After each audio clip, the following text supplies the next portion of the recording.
Iran Israel యుద్ధం జలసంధి మూసివేత నేపథ్యంలో రాష్ట్రంలో గ్యాస్ సరఫరా పరిస్థితిపై సీఎం చంద్రబాబు సమావేశం నిర్వహించారు.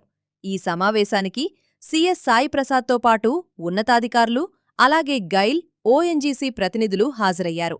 ఈ సందర్భంగా సీఎం మాట్లాడుతూ, ప్రస్తుతం రాష్ట్రంలో 14,000 మెట్రిక్ టన్నుల ఎల్పీజీ గ్యాస్ నిల్వలు ఉన్నాయని, ఇంకా మరికొంత గ్యాస్ త్వరలో అందుబాటులోకి రానుందని తెలిపారు.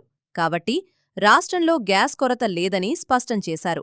ఆస్పత్రులు, హాస్టళ్లు, దేవాలయాలకు ఎలాంటి ఇబ్బంది లేకుండా గ్యాస్ సరఫరా నిరంతరం కొనసాగించాలని అధికారులకు ఆదేశించారు.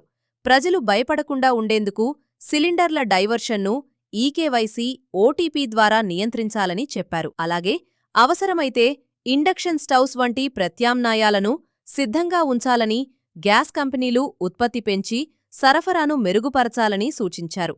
భవిష్యత్తులో సిటీ గ్యాస్ నెట్వర్క్ విస్తరణపై దృష్టి పెట్టాలని, కేజీ బేసిన్ నుంచి వచ్చే సహజ వాయువును పైప్లైన్ ద్వారా ప్రజలకు అందించేలా చర్యలు తీసుకోవాలని చెప్పారు.